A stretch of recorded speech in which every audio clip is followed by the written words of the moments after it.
Hello friends, मैं भोजराम साहू मेरे YouTube channel Bhojram Sahu में आपका स्वागत करता हूं। आज देखते हैं हम लोग हिंदी टेस्ट सीरीज़ का अगला पार्ट। इसमें पहला क्वेश्चन है, पठन सीखना एक इंटरेक्टिव अन्योन्याश्रित प्रक्रिया है क्योंकि इसमें शामिल होते हैं। हम लोग डायरेक्ट आंसर को देखेंगे क्योंकि समय कम है, तो आंसर याद करते चलिए साथ में। इसका आंसर है कि ये अन्योन्याश्रित प्रक्रिया है। कौन है? कई तरह के लोग व सामग्री के स्रोत शामिल होते हैं। ये इनका आंसर है। दूसरा नंबर का प्रश्न है, इनमें से रमणीक का पर्याय नहीं है। रमणीक का पर्याय क्या नहीं है? समीकरण। तीसरा प्रश्न है, पंचतंत्र की कथाएं किस कौशल विकास की दृष्टि से महत्वपूर्ण है? इसमें है भाषाई विकास एवं बोध विकसित करने की दृष्टि से, बच्चे की जिज्ञासा जागृत करने एवं कल्पना शक्ति विकसित करने की दृष्टि से, कहानी के पात्रों के भावों के संपर्क में आने से स्व अनुभव का विस्तार करने की दृष्टि से। ये सभी क्वेश्चन क्या है? सही है। तो क्या हो जाएगा? उपयुक्त तीनों सही हैं। उसी प्रकार हम लोग देखेंगे चौथा क्वेश्चन, तद्धित प्रत्यय कहाँ लगता है? तो तद्धित प्रत्यय कहाँ लगता है? तो तद्धित प्रत्यय लगता है संज्ञा के अंत में। उसी प्रकार पांचवा प्रश्न देखते हैं हम लोग कि पढ़ना क्या है? प्रश्न का सही उत्तर क्या होगा? तो पढ़ना भाषा अधिग्रहण का एक साधन है। अर्थ प्राप्त करने के लिए डिकोडिंग प्रतीकों की जटिल संज्ञानात्मक प्रक्रिया है। पढ़ना आमतौर पर दृश्यात्मक तथा कभी कभी स्पर्शात्मक होते हैं। मतलब ये जो है तीनों आंसर क्या है इनका? सही है। तो उपयुक्त क्या? तीनों सही। छठवां प्रश्न देखते हैं हम लोग, प्रश्नवाचक अवयव न वाक्य के किस भाग में प्रयुक्त होता है? जो न शब्द है वो वाक्य के किस भाग में प्रयुक्त होता है? तो जाहिर सी बात है वाक्य के अंत में क्या होता है? प्रयुक्त होता है। भाषा सीखने का सही वैज्ञानिक क्रम है। तो ये हम लोग पिछले वीडियो में और देखे थे, वही प्रश्न और रिपीट हुआ है। तो सही क्रम जानते हैं आप, सुनना, बोलना, पढ़ना, लिखना, ये क्या है? भाषा सीखने का सही क्रम है। इसको LSRW भी बोलते हैं इंग्लिश में। रचना के अनुसार वाक्य के कितने भेद हैं? रचना के अनुसार वाक्य के 3 भेद होते हैं। उसी प्रकार 9वां प्रश्न है, स्कूल जाने से पहले बच्चे क्या सीख चुके होते हैं? तो बोलना सीख चुके होते हैं बच्चे।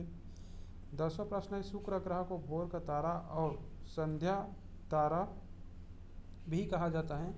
अर्थ संग्रहण की दृष्टि से इन तीनों के प्रयोगों के अर्थ वैभिन्न को किसी बच्चे को किस प्रकार समझाना उचित होगा? संदर्भ एवं बोध दोनों की दृष्टि से क्या कर सकते हैं हम लोग? उसको समझा सकते हैं। पतंग शब्द का अनेक अर्थ हैं। सूर्य। ओष्ठों की स्थिति के आधार पर स्वर के कितने भेद होते हैं? तो स्वर के 2 भेद होते हैं ओष्ठों की स्थिति के आधार पर। दूसरा 13 नंबर का प्रश्न देखते हैं, परात किस भाषा का शब्द है? तो परात पुर्तगाली भाषा का क्या है? शब्द है। उसी प्रकार 14 नंबर का प्रश्न देखते हैं, किस विदेशी विद्वान ने देशा शब्दों को मुख्य रूप से अनार्य स्रोत से संबंध माना है? तो जॉन बिम्स ने। बच्चा अपने जन्म के बाद परिवार में जिस भाषा को सीखता है उसे क्या कहते हैं? तो उसको मातृभाषा कहते हैं। उसी प्रकार 16 नंबर का प्रश्न देखते हैं, अपवाद छोड़कर सभी बच्चे के मस्तिष्क को भाषा अधिग्रहण डिवाइस LED कहना उचित होगा। ये क्या है? ये सही है। LED लैंग्वेज एक्विजिशन डिवाइस बोलते हैं इसको, भाषा अधिग्रहण। विद्या प्रवीण किस समास का उदाहरण है? तो विद्या प्रवीण अधिकरण तत्पुरुष समास का, विद्या में प्रवीण। ठीक।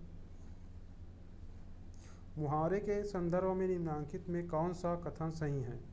तो मुहावरा क्या है? एक प्रकार का वाक्यांश है, तो यह वाक्यांश होता है। ये वाला सही है, डी। 19 नंबर का प्रश्न देखते हैं हम लोग, संज्ञा के जिस रूप से संज्ञा का बोध होता है उसे क्या कहते हैं? संख्या का बोध होता है, सॉरी। संख्या का बोध होता है उसे क्या कहते हैं, तो वचन कहते हैं। 20 नंबर का प्रश्न है, निम्नांकित में कौन सा कथन अपठित गद्यांश के संबंध में गलत है। तो कौन सा पठन गलत है। अपठित गद्य, सही उत्तर देखते हैं। अपठित गद्यांश का शीर्षक दिए गए अंश से पृथक होना चाहिए। ये सही में गलत है, क्योंकि अपठित गद्यांश का शीर्षक उसी में रहना चाहिए। उसके बाद हमारे पास 21 नंबर का प्रश्न है, मनुष्य को सदा मनुष्य ही होना चाहिए, यही उसका पहला कर्तव्य है और यही मनुष्यता है। अभाव के कष्ट और अपूर्णता की वेदना ने हमें मनुष्य बनाया है। जिसने कभी दुख का अनुभव नहीं किया वह कभी दूसरों के दुख नहीं समझ सकता, पर दुख कतराता एवं पर पीड़ा निवारण ही मनुष्यता की सर्वोत्तम एवं सर्वोच्च अवस्था है। उपयुक्त गद्यांश का उचित शीर्षक निम्नांकित में से कौन सा है। तो क्या बता रहा है ये मनुष्यता को भी बता रहा है, मनुष्यत्व को भी बता रहा है और मनुष्यता की चरम अवस्था को भी बता रहा है। तो उपयुक्त क्या हो जाएगा इसमें, दोनों सही हैं दिया है, ठीक। मनुष्यता तीनों रहेगा उसमें, नहीं ए और बी रहेगा इसमें, मनुष्यता और मनुष्यत्व को बता रहा है, सॉरी चरम अवस्था को नहीं बता रहा है इसमें। तो उपयुक्त दोनों सही रहेगा, ए और बी। सुनने की निश्चित क्षमताओं में कौन सी क्रिया शामिल रहती हैं। तो कौन सी क्रिया शामिल रहती है, स्मृति की सक्रियता, अर्थ की रचना, बीच में टोकने पर नियंत्रण। सुनने की निहित क्षमताओं में ये सभी क्या रहती हैं, शामिल रहती हैं। अगर ठीक से नहीं सुनाई देगा तो बीच में टोकेगा, ठीक। तो उपयुक्त तीनों।